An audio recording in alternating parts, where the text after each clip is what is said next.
ક્યારેક ગિરનારના પગથિયેથી તો ક્યારેક ચતુરી ગામમાં ઘર પાસેથી બાળક પર હુમલો, ક્યારેક માણસ પર હુમલો અને ક્યારેક અડધો કલાક માણસનો હાથમાં લઈને મોંમાં લઈને બેઠેલો સિંહ.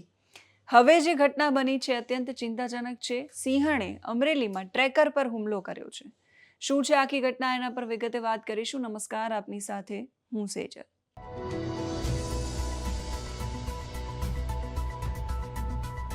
અમરેલી જિલ્લાના ચાંદગઢ ગામ પાસે વન્યજીવ સંઘર્ષની વધુ એક ચિંતાજનક ઘટના સામે આવી.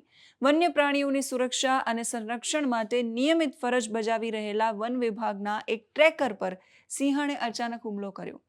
આ હુમલામાં ટ્રેકર ગંભીર રીતે ઇજાગ્રસ્ત થયા છે. જે માહિતી મળી છે પ્રમાણે ચાંદગઢ ગામની સીમમાં શેત્રુંજી નદીના પટ વિસ્તારમાં વન વિભાગના 3 ટ્રેકરની ટીમ વન્યજીવોના લોકેશન મેળવવાની રૂટીન કામગીરી કરી રહી હતી. આ સંશોધન અને દેખરેખ દરમિયાન ઝાડીઓમાંથી એક સિંહણ ઓચિંતી આવી અને હુમલો કર્યો. આ હુમલાનો ભોગ વનકર્મી ગોહાભાઈ થયા છે, ગોહાભાઈ ચોર્યા.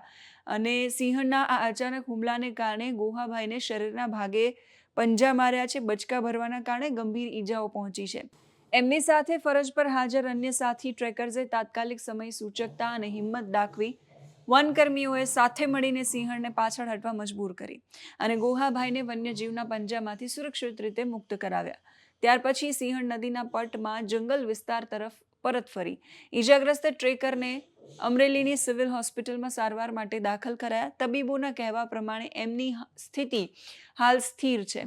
ઘટનાની જાણ થતાં જ મદદનીશ વન સંરક્ષક રાજન જાદવ સહિતના ઉચ્ચ અધિકારીઓ હોસ્પિટલ અને ઘટના સ્થળે પહોંચ્યા.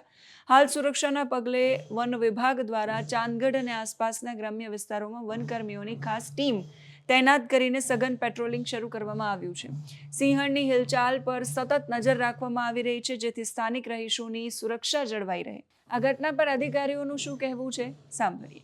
મહેરબાન નાયબ વન સંરક્ષક શ્રી વન્યજીવ વિભાગ પાલિતાણા શેત્રુંજી વન વિભાગ ના માર્ગદર્શન હેઠળ અને તેમના પરમિશનથી હું ડૉક્ટર રાજન જાદવ, મદદનીશ વન સંરક્ષક શ્રી શેત્રુંજી વન વિભાગ અમરેલી, આપના માધ્યમથી જે આ ઘટના બની છે કે જેમાં અમારા એક ટ્રેકર એવા જે વન્યજીવોની સંભાળ લેતા હોય એવા ગોસાભાઈ ચોરિયા ને આજે વન્ય પ્રાણી દ્વારા ઈજા કરવામાં આવી છે.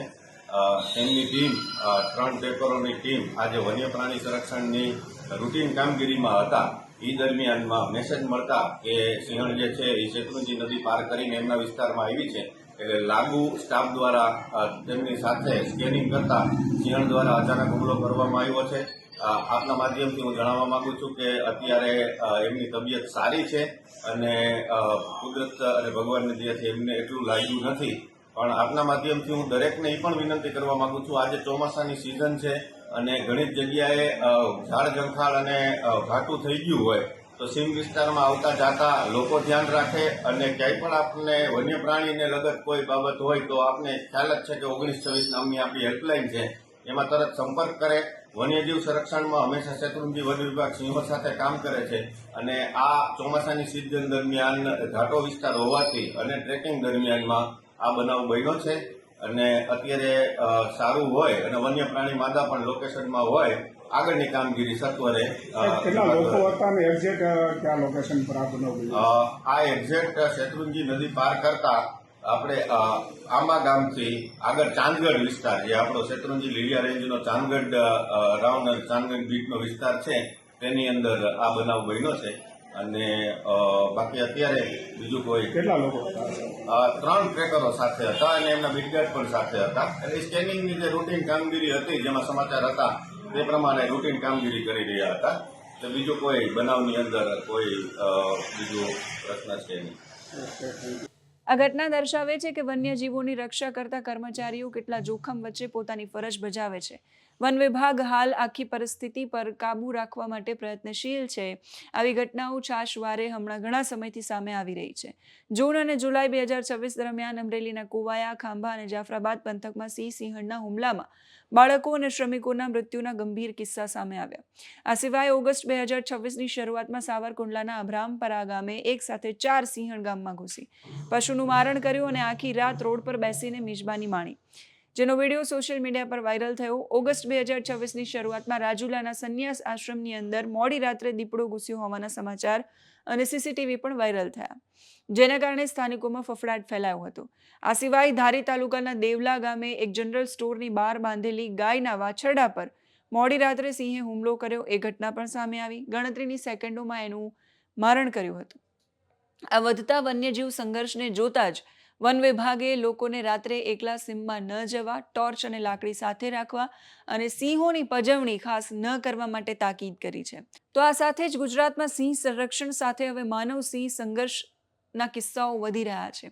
એ કિસ્સાઓને ઘટાડવા માટે એક મહત્વપૂર્ણ પગલું એ લેવામાં આવ્યું કે માનવ પર હુમલા જેવી ઘટનાઓમાં જે સિંહ સંડોવાયા છે એ સિંહોને અલગથી રાખવા માટે એમને પિંજરામાં રાખવા કરતા અમરેલી જિલ્લાના ધારી પાસે આવેલા આંબરડી સફારી પાર્કમાં એમને રાખવા માટેની એક વિશેષ વ્યવસ્થા કરવામાં આવી.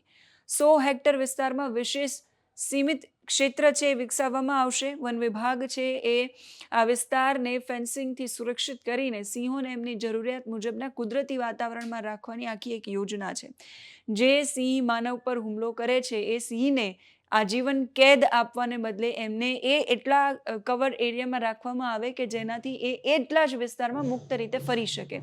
આ કામગીરી માટે જરૂરી સૂચનો પણ આપી દેવામાં આવ્યા છે અને પ્રાથમિક કામગીરી શરૂ કરી હોવાનું પણ સામે આવ્યું છે. આ વ્યવસ્થાનો મુખ્ય ઉદ્દેશ એ છે કે સિંહોને સુરક્ષિત અને નિયંત્રિત વાતાવરણ મળે અને ભવિષ્યમાં માનવ અને સિંહ સંઘર્ષની સંભાવનાઓ છે એ ઘટે. તમે આવી ઘટનાઓ પર શું માનો છો? કમેન્ટ કરીને કહેજો. અત્યારે આ વિડીયોમાં બસ આટલું જ. નમસ્કાર.